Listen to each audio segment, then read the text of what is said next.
Halo Smart Drivers, selamat datang di Bakalap. Kali ini kita akan membahas salah satu teknologi transmisi yang mulai banyak digunakan di Indonesia.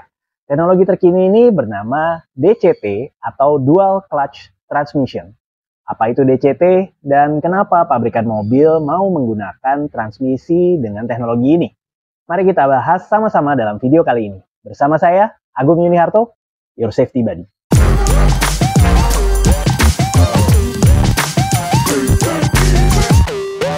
DCT atau Dual Clutch Transmission, seperti namanya, adalah transmisi otomatis yang menggunakan dua set kopling.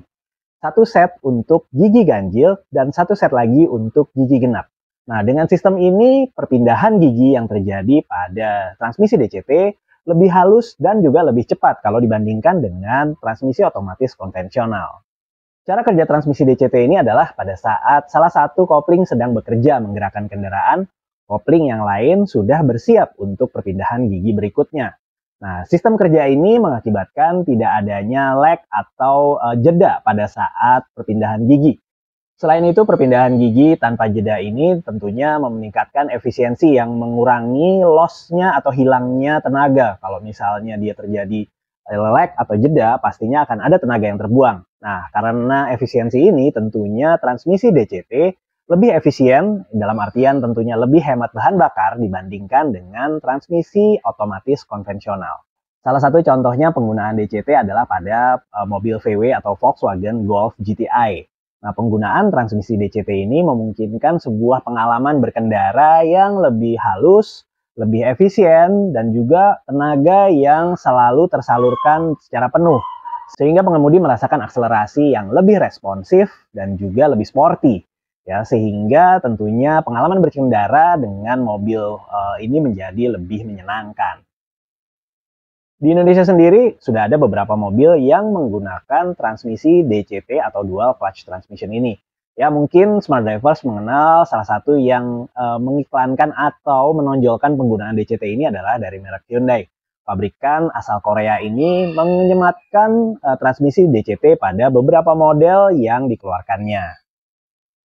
Beberapa penelitian sendiri juga menunjukkan bahwa transmisi DCT tidak hanya meningkatkan sisi performa dari kendaraan, tapi yang terutama adalah efisiensinya. Karena kalau bicara transmisi otomatis, keluhannya adalah bahwa transmisi otomatis konvensional itu lebih boros dibandingkan dengan transmisi manual. Makanya teknologi terkini kalau Smart Drivers perhatikan, sekarang transmisi konvensional mulai digantikan oleh transmisi CVT misalnya, dan juga transmisi DCT yang sedang kita bahas ini. Sebuah studi oleh SAE Internasional menyatakan bahwa transmisi DCT memiliki efisiensi lebih tinggi sampai dengan 10% kalau dibandingkan dengan transmisi otomatis konvensional. Hal ini dikarenakan transmisi DCT bisa mempertahankan putaran mesin yang optimal lebih lama dibandingkan dengan transmisi otomatis konvensional. Lalu kalau kita bedah, apa saja sih keunggulan dari transmisi DCT ini? Yang pertama pastinya perpindahan gigi yang lebih halus dan tanpa jeda. Perpindahan yang lebih cepat, lebih halus ini tentunya memberikan pengalaman berkendara yang lebih baik dan juga tentunya memberikan efisiensi pada bahan bakar yang lebih baik. Dan juga tentunya perpindahan yang lebih efisien ini memberikan akselerasi yang lebih bisa dirasakan oleh pengemudi. Artinya tenaganya bisa kita rasakan lebih full dibandingkan dengan transmisi otomatis konvensional. Dan juga penggunaan DCT ini selain bisa menghemat BBM dibandingkan transmisi otomatis konvensional, juga memberikan performa berkendara yang lebih baik. Ya, tentunya dengan perpindahan gigi yang halus dan juga performa mesin yang bisa lebih tersalurkan dengan baik ke roda-roda kendaraan. Nah, itu tadi keunggulannya. Ketika ada keunggulan, pasti juga ada kekurangan. Apa saja kekurangan dari transmisi DCT ini? Nomor satu yang pasti menjadi concern ketika kita membeli kendaraan adalah biaya perawatan DCT yang lebih tinggi kalau kita bandingkan tentunya dengan transmisi konvensional atau transmisi otomatis konvensional. Biaya yang tinggi ini karena komponen dari transmisi otomatis DCT yang lebih kompleks dan juga membutuhkan perhatian dan perawatan lebih. Ya, selain itu juga tentunya karena ini teknologi yang relatif baru, mekanik atau bengkel yang memahami transmisi DCT ini dengan baik tentunya masih sedikit. Sehingga perawatannya menjadi lebih mahal dibandingkan dengan transmisi otomatis konvensional. Ya, mungkin seperti penggunaan transmisi otomatis pada tahun 90-an lah. Zaman itu pengguna transmisi otomatis biasanya mengeluh bahwa kalau rusak perbaikannya sangat-sangat mahal. Ya, tapi seiring waktu mungkin kalau saat ini transmisi otomatis konvensional sudah banyak yang memahami dan juga sudah banyak bengkel yang bisa memperbaikinya. Kemudian kelemahan berikutnya dari transmisi DCT adalah mekanisnya yang lebih kompleks. Nah, dengan kompleksitas mekanis ini tentunya kemungkinan terjadinya kerusakan pada komponen-komponen di transmisi DCT menjadi lebih tinggi. Artinya menjadi lebih rentan kalau kita bandingkan dengan komponen dari transmisi otomatis konvensional yang tentunya lebih sedikit kalau dibandingkan dengan DCT. Kompleksitas ini menyebabkan kalau misalnya transmisi ini tidak dirawat dengan baik dan juga penggunaannya melebihi spek desainnya, misalnya kelebihan beban atau misalnya dibejek-bejek ya, namanya sebuah komponen untuk penggunaan harian kita dipakai ala-ala racing ya, tentunya ini risiko kerusakannya menjadi lebih tinggi ya.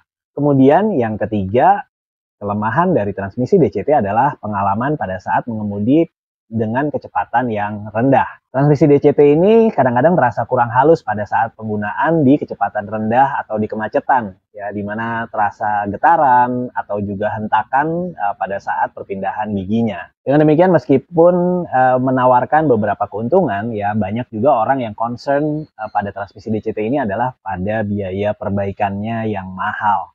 Ya tentunya semua komponen pasti perlu perawatan dan ada umurnya. Nah, ini yang kadang-kadang menjadi perhatian dari banyak orang.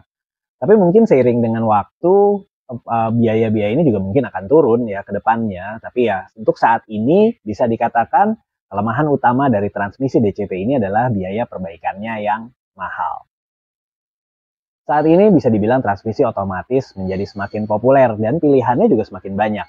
Ya, bisa transmisi otomatis konvensional, CVT, maupun DCT ini. Dan khusus untuk DCT saat ini juga sudah mulai banyak digunakan dan semakin populer. Ya, di mana dengan segala keuntungannya, terutama dalam hal efisiensi tadi, ini membuat banyak produsen mobil yang menyematkan transmisi ini pada kendaraan produksi mereka. Ya, itulah tadi sekilas mengenai transmisi DCT. Tentunya bisa menjadi pengetahuan bagi smart drivers ketika akan memilih mengganti mobil baru. Apapun pilihannya, sebuah komponen akan bisa berfungsi secara optimal kalau kita merawatnya dengan baik dan menggunakan sesuai fungsi dan spesifikasinya. Ya, tentunya ini akan membuat pengalaman mengemudi kita menjadi lebih nyaman, lebih efisien, dan yang pasti lebih aman. Jangan lupa like dan subscribe di channel ini untuk mendapatkan informasi dan pengetahuan terkait defensive driving dan perkembangan teknologi otomotif. Semoga bermanfaat. Stay smart on the road.